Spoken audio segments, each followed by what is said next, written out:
Hello, world. Rich Fortney here. Uh, this is my quest to get on the Alone Show. The last episode that I did with this, as you can see, I've already made a spinnerbait. However, it didn't film right. So that's my error for not testing the cameras. So basically, what I'm going to do is I'm going to show you how to make a spinnerbait, but I'm also going to make three different lures. Well, one lure of an antique style of lure, what they used to use back in the olden days. I tried to mimic the spinner bait. This one's called a Red Devil. But if you notice, the main colors that they used back in, well, the 50s and 60s was red and white. So those are the colors I'm trying to stick with. Obviously, I've got orange on here. But the materials that you're going to need: some twigs, snare wire, 550 cord, a can if you can find one, or a piece of metal, a piece of tin, a Leatherman, and then you're going to need a couple hooks. I'm going to use sycamore, poplar, and a piece of hickory. I'm going to do all three just to show you. The steps would be the same for each. I want to get three different versions of wood to try out and experiment with. I'll go through each of these and I'll go step by step. The first one I'll start with, I'll redo the spinnerbait one to show you, and we'll go from there. So stay tuned.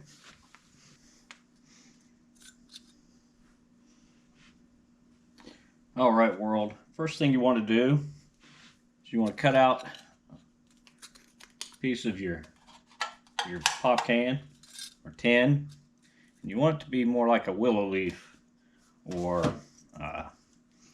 like so. So you want to try to match that up as best you can. Now, you can also notice how they've got ripples on this one. The reason they do that is to reflect light when the sun hits it. So the way you can do that with that tin is you can go get an acorn or just use your Leatherman. You just want to poke little. You just want to make it to where it'll put little dents in it.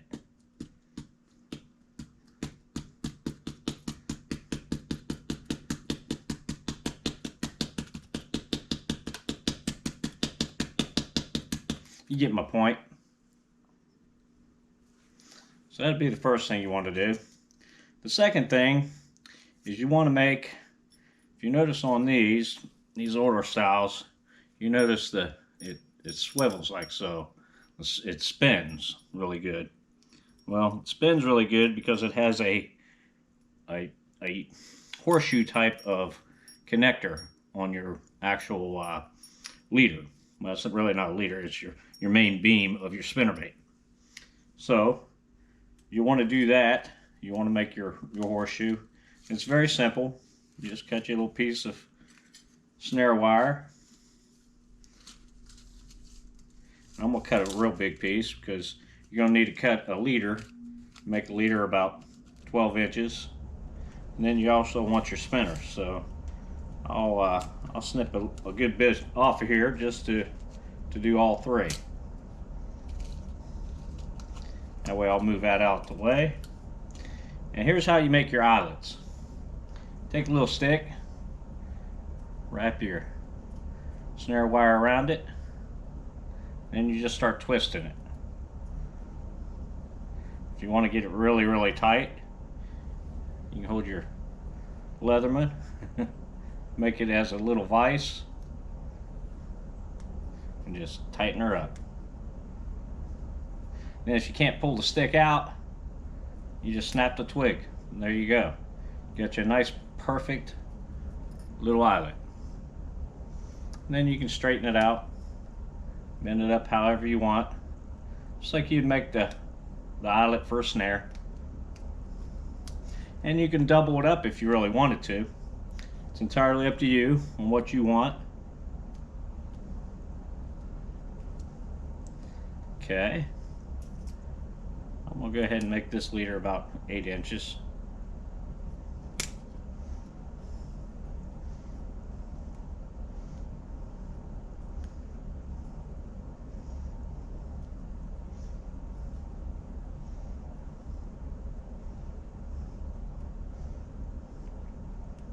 That'll work. Now, if you're wondering how you straighten out your snare wire, it's really simple. If you had a branch like so, all you do is just take your snare wire, run it over it, especially after it's been used a few times. You'll notice it'll get a bend in it, and then you just work it back and forth. And once you throw it out, it'll straighten out once you're pulling it in. So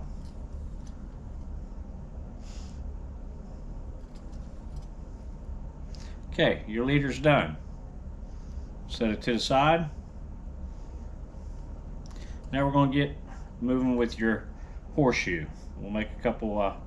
First one, matter of fact, I'll cut it so that we can make it for the spinner bait, or the spoon for the spinner.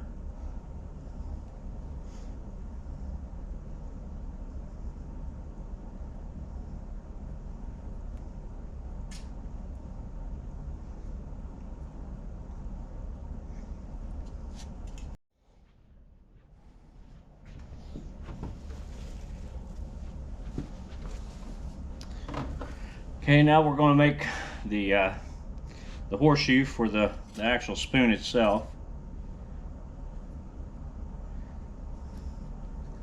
Cut a little piece off there. Make your little vise with your Leatherman or your multi-tool, whatever you have. Goat.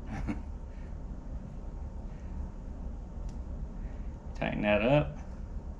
Notice you got one.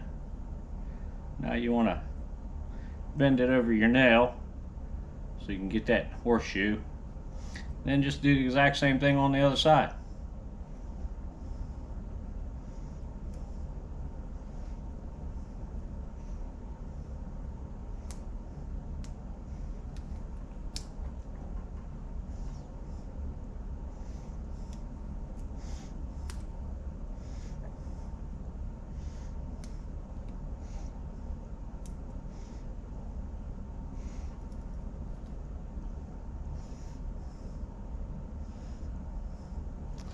Okay, and if your wire is sticking out, you can always smash it down.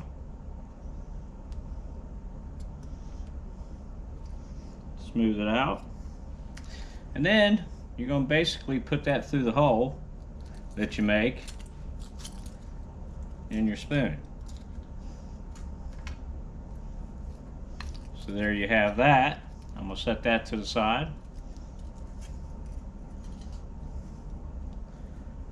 Okay, next thing you want to do is you want to start making your actual main wire that's going to hold your hooks and your spoon. So go to the end, make you a quick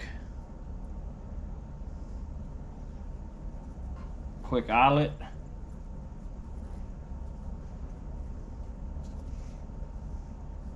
While I'm thinking of it, you're also going to need a swivel. So you made your eyelet to the main portion of your stem. So let me hold that real quick. So I'm going to tighten that up just a little bit.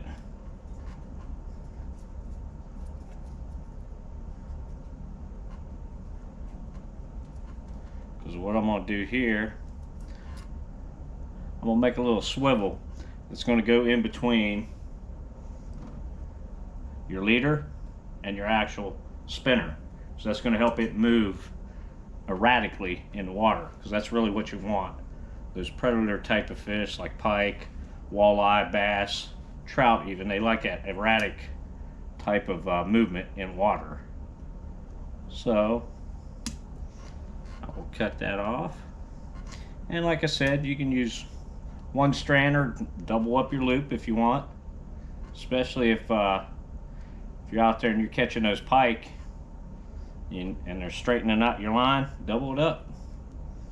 When I say line, I mean your steel snare wire. So there's your eyelet, or your swivel. Put it over there. All right, now we'll go ahead and get back to making the actual spinner itself.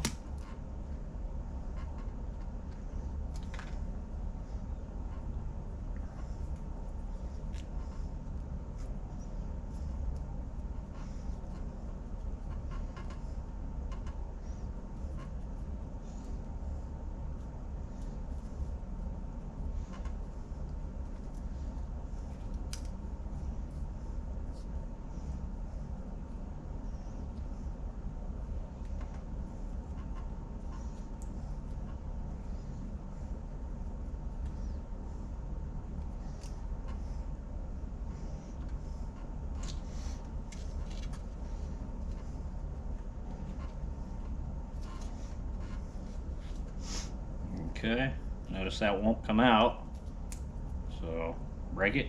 There you go. So I want this spinner bait be about 2.5 to 3 inches long. So what I want to do now is I want to make sure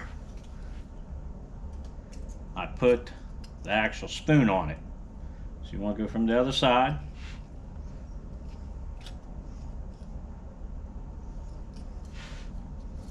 Pull it up. You want to make sure it spins, because that water is going to go through it. And it's going to rotate. Then the next thing you want to do is put your 550 cord on. Well, with that being said, what I do to give it some weight is I'll pull the guts out of it. And you're going to want a few guts a little bit longer. So I'll pull that out, set that to the side. One of these longer strands you're going to use to tie it on. And I'll go to into that here in a minute. But what you want to do is you want to run that 550 cord up your loop. And you can make this as big or as long as you want. I just chose that because I wanted it to be a little bit longer for pike or bass. I'm gonna go try to catch some with it. I can't wait to do that. But you run it up. Now here comes the good tricky part. You want to make sure it's not all the way up like so. Okay, because it's just going to impede your spinner. But you want to give the spinner enough room to rotate. And what I would do if I was on the show, I'd just use a piece of bark that was on fire. Here I'm going to use just a Bic lighter, and you want to enclose this end here. There's a reason you're wanting to do that. You're wanting to melt it down to it because you're trying to seal that in. The reason you're sealing that end is so that you can get some sticks down in here to give it some weight. Now obviously once you soak it in the water, 550 cord, and it'll get wet. That'll give it a little bit more weight so you can cast it out further. And if you wanted to, you could try to shove mud down in it. Get you some wet mud in a puddle. But for this one, I'm just going to shove some sticks, trace it down through, like so.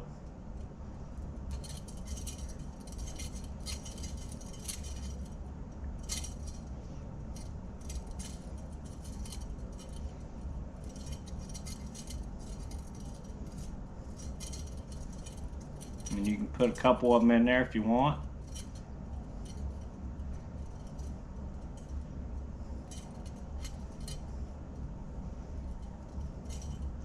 See if I can get another one up in there. That's a little bit too thick, but that's all right. Y'all get my point. May have to find a little smaller twigs. Just want to give it some substance, to make it a little bit heavier. And you can always tie a rock around it as well if you wanted to, and if you needed to. Once you do that, you seal this second end right here.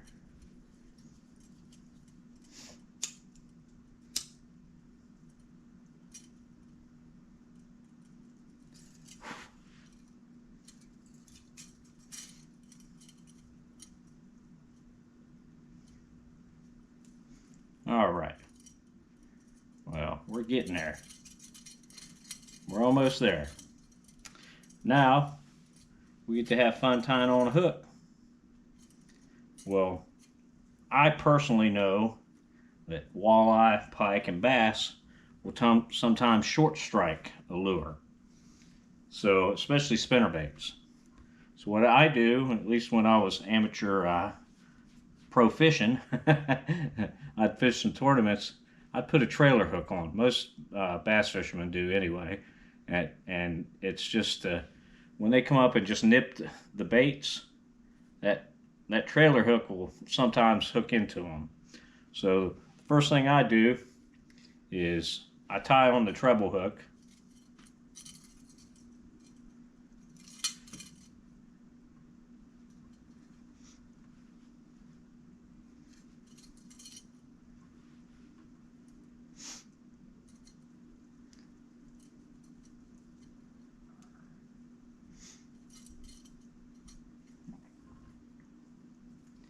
I like to use just a little bit bigger of a twig for tying on this trailer hook, because you want it to be able to dangle like that, especially if it hits from the side. It can angle and still catch the fish that's biting.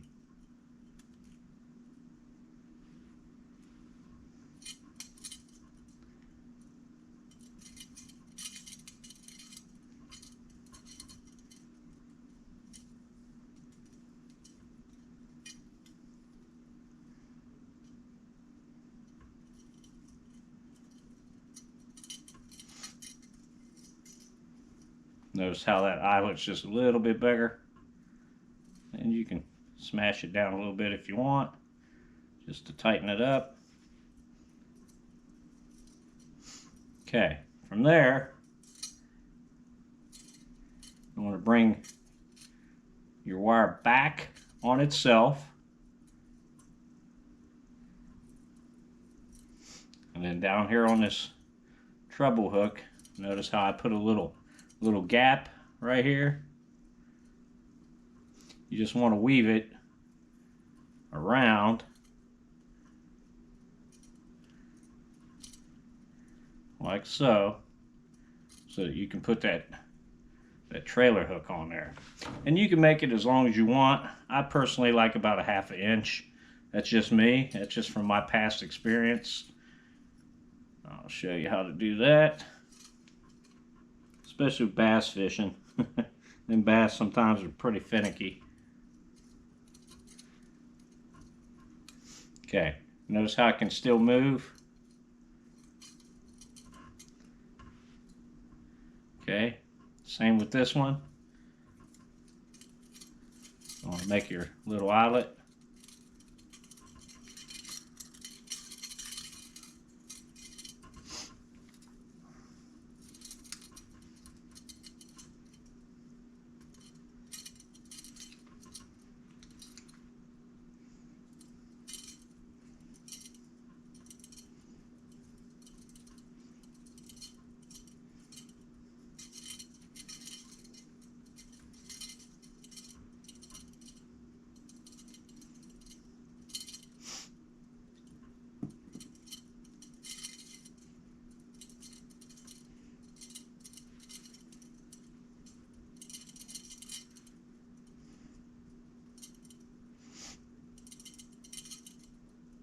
Okay. Now, a couple things you can do here, because we're done with the spinner itself, basically. However, you want to put some hair on the end. And if you watch Alan Tenta's Winter Season 10, his video on how he made his lure, he's got a great way of tying this. I personally am going to use the wire, but I'm also going to reinforce that with some 550 cord. So how he did it he would hook it like so. Let me show you like this. Then he would tie a knot like so, and then he'd flip. After he got his knot tied, he'd flip it. And I'll show you that here in a minute. after I wire this.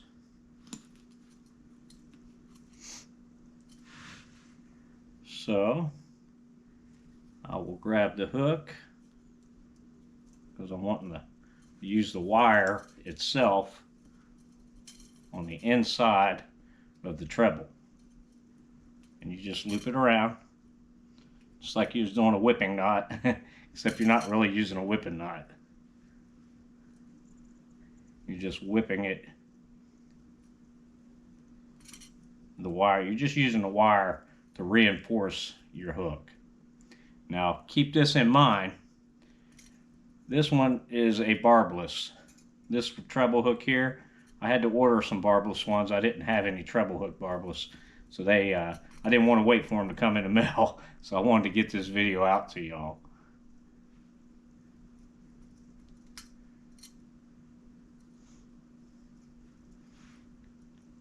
And if you start getting up real close to the eyelet, you want to stop about 1/8 of an inch up. I think that's plenty far enough. Then come in, cut that off.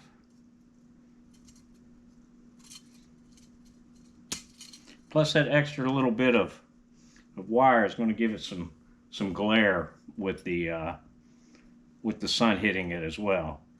Probably won't see that because of the, depends on how much 550 cord you want to put on your trail.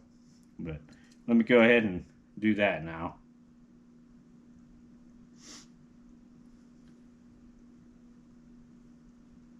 Basically, you want to make a loop like so.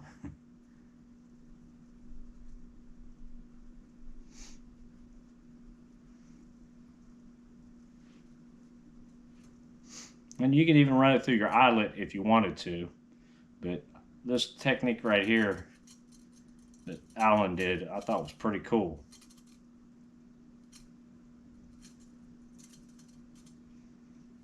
If you get one straggler, pull it out, redo it. You want to put that there, so that'll be your first tie.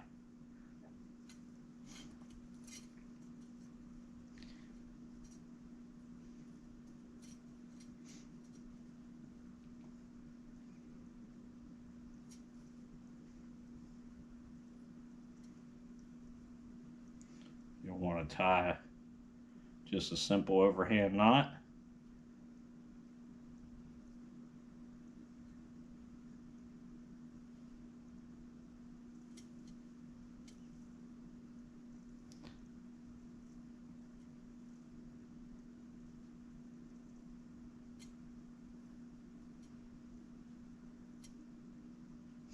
Oh, slipped off. That's all right.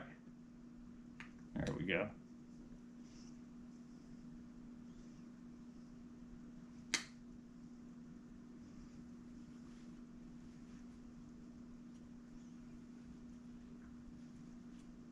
That's the first one.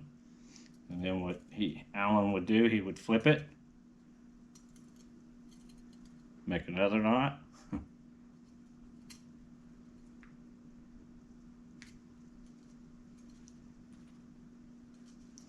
and flip it,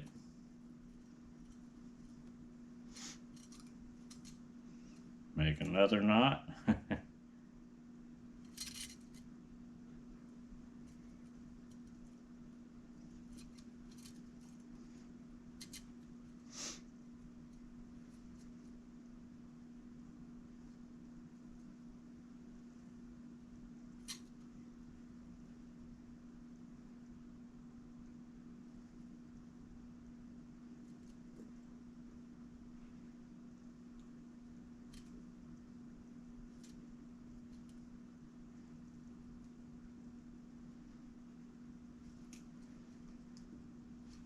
Then what I will do is I'll heat it up, melt that 550.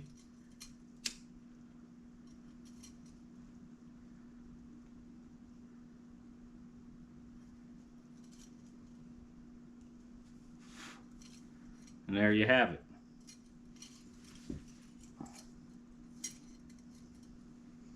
One spinnerbait.